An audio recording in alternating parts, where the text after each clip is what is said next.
Olá, sejam todos bem-vindos a essa série de vídeos onde nós vamos comentar sobre esse livro Máscaras no Ateísmo, ensaio crítico à dialética ateísta.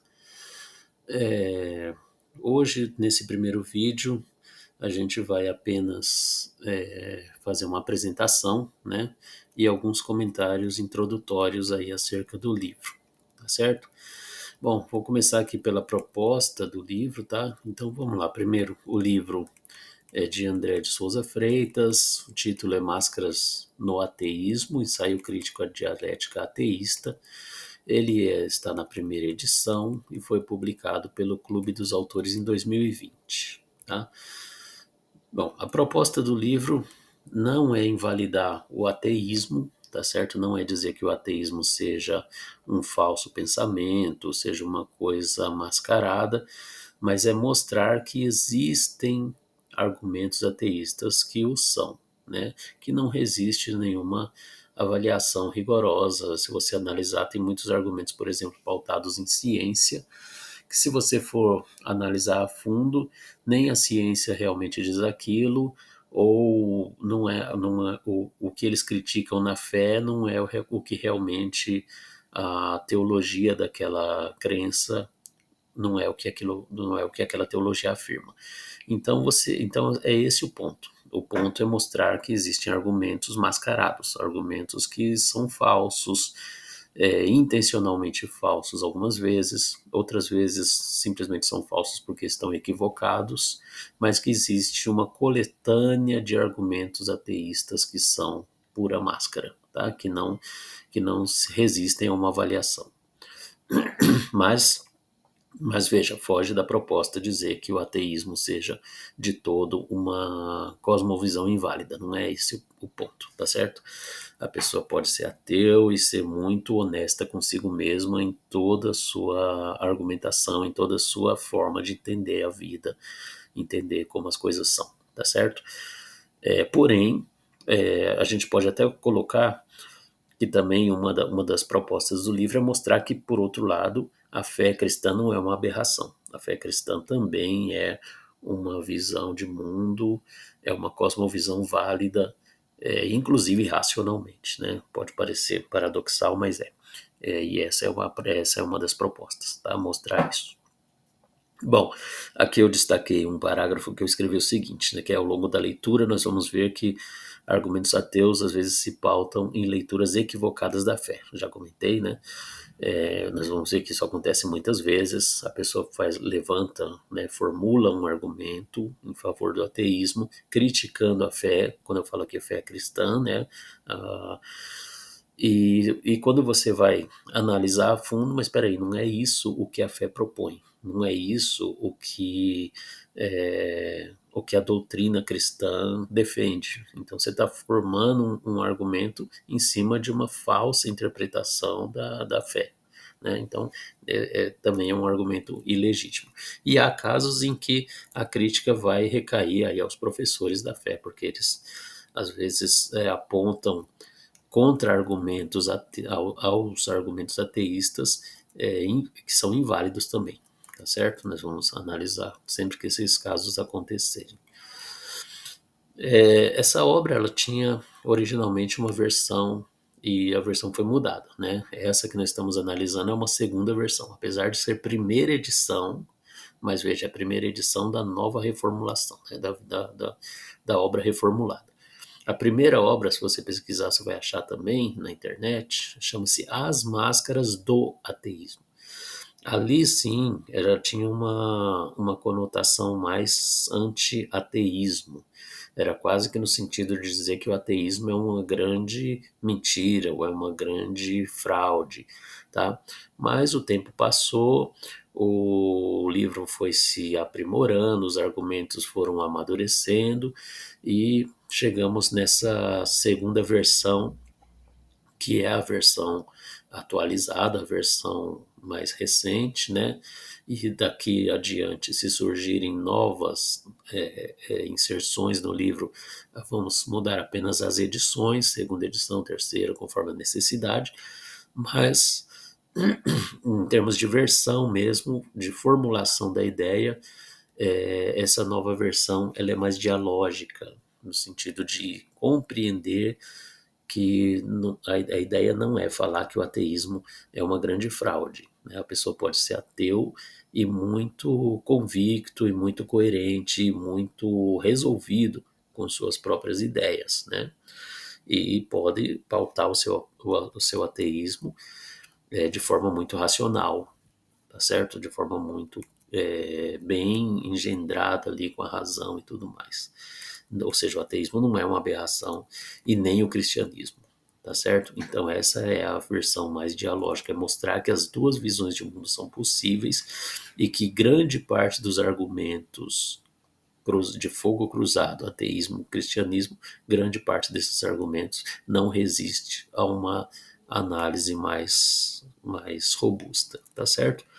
O que nós vamos estudar nessa obra, e aí eu vou seguir, eu vou me guiar pelo sumário da obra. Então eu estou aqui com o PDF do livro aberto, tá? Posso colocar um link depois para vocês também encontrarem esse PDF da versão mais atual. Tem aqui um prefácio escrito pelo próprio autor, explicando inclusive essa questão das versões aí, né?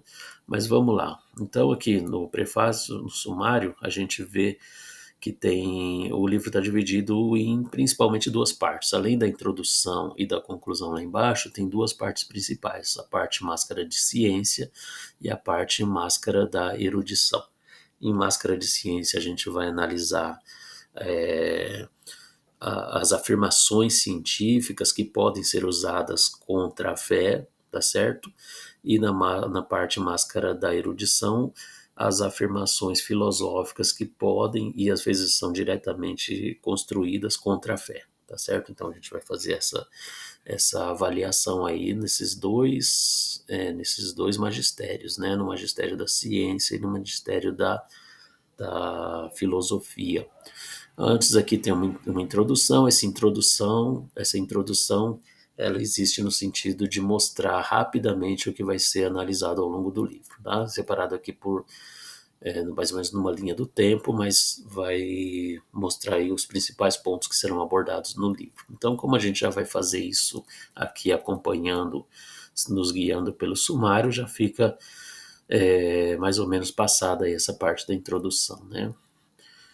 Então, na primeira parte do livro, A Máscara de Ciência, nós começamos falando um pouquinho das ciências naturais, mais voltada à física, à cosmologia, tá? E a gente começa aí falando um pouquinho desde Galileu até a física moderna. Então, vamos falar um pouquinho, né, já em física moderna sobre o Big Bang, sobre a relatividade, a questão que envolve os absolutos, né? E sobre o princípio da incerteza na física quântica. Aí você vai me perguntar, mas isso não tem a ver com fé, talvez ali o Big Bang surgem questões, mas relatividade e física quântica aparentemente não tem nada a ver. Bom, e se estão aqui no livro é porque existem possíveis argumentos ateus, né, ou contrários à fé, que podem se originar desses princípios aí da física moderna, tá certo? Então isso aí vai ser dissecado aqui.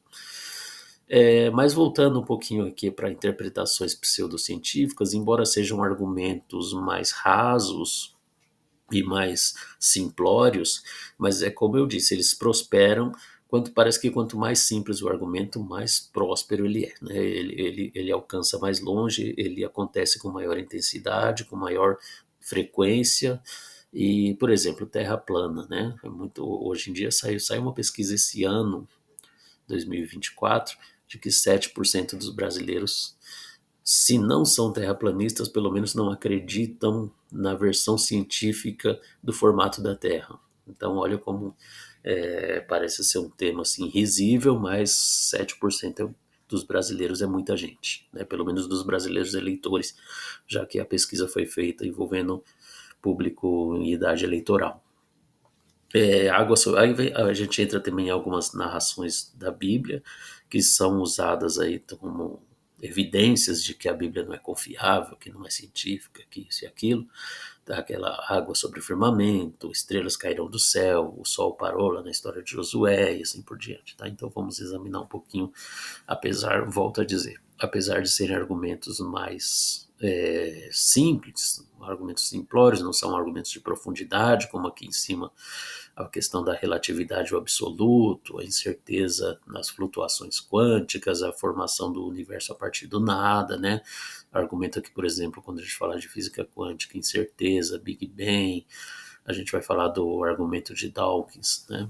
Sobre a inexistência de Deus, mas aqui embaixo essas interpretações pseudocientíficas são coisinhas mais, leituras mais fundamentalistas, coisa mais simples, né? Porém prospera pela quantidade, pela frequência, pela intensidade, então precisa falar delas e a gente vai fazer isso. Depois dessa parte cosmológica, a gente vai falar um pouquinho sobre Darwin e a evolução das espécies, começando lá pelo evolucionismo clássico, desde Lamarck ao neodarwinismo, um pouquinho sobre o evolucionismo moderno, que vai entrar em os processos e os mecanismos da evolução, né, como são entendidos atualmente. Um pouquinho da argumentação criacionista, vamos entrar aqui um pouquinho em design inteligente, nos argumentos que são desenvolvidos, com muita crítica, inclusive, à forma majoritariamente cristã de quem tenta mostrar que o evolucionismo está errado, né? Que o evolucionismo não seria uma ciência correta, seria duvidoso e assim por diante. Aqui a gente vai desenvolver bastante críticas a esse tipo de pensamento, porque a gente vai tentar confrontar o que o darwinismo moderno nos mostra, o que essa ciência defende, quais as evidências que ela possui e os argumentos criacionistas que são propostos aí contra a teoria da evolução, tá? Mas aqui embaixo é feita uma síntese, e a síntese então envolvendo aí ateísmo, ciência, evolucionismo, vou falar um pouquinho do cientificismo, né? E quais são os desafios ao naturalismo que a gente pode apontar, né? Considerando aí por naturalismo a forma de entender o mundo em que tudo se encerra na natureza, tá certo? Bom, então fechando essa parte da teoria da evolução, que não precisa nem dizer, é um dos pontos mais importantes nesse debate fé e ciência, né? A gente parte agora para o campo da psicologia, já que também argumentos ateus podem se frutificar a partir dessas construções, né, sobre a mente humana. Então a gente vai analisar uma obra de Freud, né, que é um importante pai da psicanálise e tudo mais, uma figura, além de tudo, militante ateísta, né? Militante ateu. E aqui nesse ensaio, o ensaio é o futuro de uma ilusão, a gente vai analisar os argumentos dele dentro da perspectiva desse ensaio, tá? Ele vai falar da didática religiosa, a natureza dos valores religiosos, assim por diante. E depois nós vamos a Jung, tá? Jung, nós vamos analisar também um livro dele, parte do livro, né, não todo, mas as partes que interessam ali ao contexto da obra, que é Psicologia e Religião. Então ele vai falar um pouquinho sobre o inconsciente, sobre a construção do dogma e como que ele enxerga. Veja que Jung, ele nem é ateu, ele é protestante. O livro dele não tem a intenção de ser um gerador de argumentos contra a fé, não é isso, mas a partir da leitura desse livro a gente vai entender alguns argumentos, potenciais argumentos ateus, e como que eles podem ser trabalhados, né, da perspectiva da fé religiosa. Depois a gente se desloca para o estudo das ciências sociais, onde a gente vai analisar nesse capítulo uma obra de Taylor chamada Cultura Primitiva, um livro muito importante, onde ele vai mostrar ali o desenvolvimento da teoria animista, tá? Isso aqui vai ter um impacto muito forte no ateísmo desenvolvido posterior a Taylor, inclusive em Marx, né? Vai ser muito forte aqui os traços do animismo na crítica religiosa, por exemplo, de Marx. E depois Max Weber, vamos examinar um pouquinho aquele famoso livro, né? A Ética Protestante e o Espírito do Capitalismo, e que não deixa de ser uma crítica aí que vai gerar um propulsor de argumentos ateus contra a fé religiosa, dentro de algumas. Claro, o livro dele a crítica dele se concentra a uma parte da cristandade, né, o protestantismo, especificamente ao protestantismo calvinista e tudo mais, mas a gente sabe que na prática, às vezes, uma vertente da fé é criticada e essas críticas são elevadas a uma generalização, de repente, e de modo que frutificam argumentos ateus a partir desses recortes também, né? Vamos passar para a parte de história depois, analisar a historicidade dos relatos bíblicos, e aí a gente vai examinar um livro muito famoso de dois arqueólogos israelenses, chamado Desenterrando a Bíblia, onde eles mostram lá os seus achados arqueológicos, sempre colocando eles como contraponto às narrações bíblicas, mostrando, por exemplo, que a narração bíblica dos patriarcas hebreus, do Êxodo, da conquista de Canaã, da monarquia antiga, né, narrações lá do Antigo Testamento, que na visão deles são sempre desmascaradas pelos seus achados arqueológicos. Mas nós vamos examinar esse livro um pouco a fundo, comparando também com outras evidências de outros arqueólogos também israelenses que vão contestar um pouco o que eles mostram nesse livro. Mas é um livro que tem um potencial muito grande de desconstruir as narrativas bíblicas, de mostrar que elas são todas falsas, são todas erradas, e aí é importante falar disso, né? Aqui também usa outras evidências no contexto da historicidade das narrações bíblicas, algumas evidências que favorecem ou que desfavorecem aí a narração do dilúvio bíblico, né, do dilúvio lá de Noé, e também vamos mencionar os achados dos rolos do Mar Morto, que são muito importantes nesse contexto. Tá? Para fechar a parte da historicidade, vamos examinar a teoria multidocumentária e a obra de Wellhausen em torno disso. Né? Isso é uma teoria que se baseia num método chamado método wolffiano, que consiste de analisar um texto antigo, tentando descobrir nele como é que ele foi composto, né? E normalmente o resultado da aplicação dessa teoria desse método, né, de que aquele texto antigo seja visto como fruto de uma coleção de retalhos de documentos menores e assim por diante. Isso também foi feito em relação ao Antigo Testamento, e aí você teria as fontes do Antigo Testamento e tudo mais. É uma forma bastante que pode ser usada como argumento a veracidade daqueles textos, né? Bom, a gente faz aqui a conclusão desse capítulo da ciência, falando um pouquinho de metodologias, e depois vamos à parte 2 do livro, que é a máscara da erudição. E aí a gente se volta aos argumentos ateus pautados no livre pensamento, na filosofia, tá certo? Vamos começar examinando David Hume, tá, que é um dos grandes representantes aí do empirismo, numa obra dele chamada Ensaio sobre o Entendimento Humano. E ele tem argumentos muito fortes aqui contra a fé religiosa, tá? Então, esses argumentos, eles renascem, sempre estão presentes. Então, essa é uma leitura muito importante em relação ao pensamento ateu. Depois vamos para Hegel e o idealismo alemão, falar um pouquinho sobre a dialética hegeliana, os jovens hegelianos e os ataques à religião que começam a surgir a partir daí, tá? E culminando em Karl Marx e o socialismo científico, que o ateísmo a partir do pensamento marxista é bastante presente hoje em dia também, né? Principalmente no meio universitário e tudo mais, né?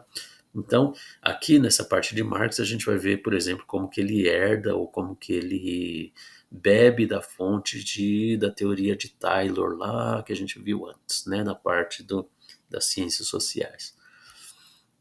Então, se há uma desconstrução do pensamento do ateísmo extraído da obra de Taylor, você compromete aqui as conclusões de Marx, por exemplo. Né? Nós vamos analisar isso com cuidado. Mais adiante aqui nós vamos seguir e vamos para analisar duas obras de Nietzsche. Nietzsche quando se fala de ateísmo, é uma leitura também muito importante, e a primeira obra é o Crepúsculo dos Ídolos, tá? Onde ele desenvolve todo o seu pensamento em relação a a fé religiosa, né, a sua crítica à fé religiosa, e depois um outro livro menor chamado O Anticristo, que é uma crítica mais direcionada ao cristianismo, né, e bastante incisiva e tudo mais. Nós vamos fazer a leitura guiada aí por esse livro, tá certo? Entendendo o ponto de vista de Nietzsche. Seguindo, nós vamos falar de Bertrand Russell, em dois pequenos ensaios dele, um chama Por que Não Sou Cristão e outro ensaio que vai perguntar se a religião contribuiu ou não, né, com a civilização. E essas críticas são bastante atuais. O pensamento de Bertrand Russell ele é reciclado na atualidade por um outro militante ateu muito famoso na atualidade, que a gente vai falar daqui a pouco. E ele reutiliza o pensamento de Russell, muitos argumentos de Russell são reutilizados, é o Dawkins que eu estou falando, né? Daqui a pouco a gente vai chegar nele ali, então que são argumentos bastante populares, tá? E bastante incisivos também, né? Bom, mas para passear pela história num sentido um pouco linear, ou tentando ser, pelo menos, a gente vai pautar um pouquinho o existencialismo de Sartre, né? Vamos escolher um livro de Sartre, que é um bom representante aí do movimento existencialista, e tentar entender como que se estrutura o, o ateísmo, né? Argumentos a favor do ateísmo a partir do pensamento existencialista. E aí a gente vai fazer uma breve imersão no existencialismo, tentar entender como que o pensamento de Sartre em relação ao existencialismo, como que ele concebe tudo isso, para lá na frente falar o ponto-chave é isso aqui, né? Inexistência da indiferença da existência de Deus. Por que ele acha que se Deus existe ou não se torna indiferente? Para entender esse argumento bastante sofisticado, por sinal, é preciso imergir um pouquinho aqui nas ideias existencialistas, tá? E aí a gente continua, agora vindo mais para a atualidade, Dawkins e a nocividade da fé. Então a gente vai examinar aí alguns pensamentos de Dawkins, aqui na Raiz de Todos os Males, onde ele vai falar vai comparar a fé a um vírus, vai falar um pouquinho sobre a tal fé inofensiva, que para ele meio que não existe, coisa e tal. E depois o livro mais famoso dele, que é Deus, um Delírio. E aqui ele reutiliza as ideias de Russell, né, reescreve, atualiza e tudo mais. E ele vai se centrar muito na nocividade da religião. Veja que Dawkins ele é bastante hostil à religião, ele prega que a religião é algo nocivo para o ser humano. Então, argumentos muito atuais, muito importantes de serem examinados aqui se a gente quer desmascarar os falsos argumentos ateus, né? E aqui está cheio deles. Tá? Então vamos falar um pouquinho das tendências atuais. Aqui nesse capítulo de tendências atuais, os argumentos são mais rasos, são mais populares e são mais frequentes, e eles se não primam por serem argumentos robustos, profundos, eles acabam competindo e sendo bastante devastadores pela frequência e intensidade, né? Acusações contra a igreja, acusações contra a coerência bíblica e acusações contra Deus. E acusações contra a igreja, a gente vai levantar a questão de intolerância religiosa, de corrupção, né? Que são acusações muitas das vezes válidas, enfim, né? Mas que nós temos que apresentar a defesa da fé em relação a isso, né? Acusações contra a coerência bíblica, se você der uma pesquisa rápida na internet sobre ateísmo, é o que vai mais chover de argumentos, é isso aqui. Né? A Bíblia é incoerente, a Bíblia é falsa, é uma fraude, porque se você compara um texto bíblico com outro texto bíblico, eles se desmentem entre si, eles não guardam, não preservam uma coerência. Aí eu faço uma catalogação desses argumentos aqui em 3 grupos e a gente estuda eles. E, finalmente, acusações contra o próprio Deus, né? E que não tem jeito, vai desbocar no problema do mal, no chamado problema do mal, e a gente vai ter que falar disso. Aí sim, um argumento um pouco mais profundo, vamos dizer assim, né? Mas também está incluído aí. Bom, e aí só restam então as conclusões, né? A conclusão desse capítulo e depois a conclusão geral do livro, onde a gente vai explorar um pouquinho o porquê da ineficiência da argumentação ateísta, se os argumentos ateístas são tão bons e tão fortes, por que a fé religiosa prospera, né? Se mantém, cresce. E finalizar com um texto muito bonito aqui, que é intitulado O Argumento do Evangelho é o Amor. Tá? Então esse aí vai ser o escopo, né, do que nós vamos falar sobre esse livro Máscaras no Ateísmo ao longo dos próximos vídeos. Eu espero que gostem e que estejam comigo nos próximos vídeos, onde nós vamos continuar agora adentrando em cada capítulo e falando nos próximos vídeos. Ok, é isso, gente, e até a próxima.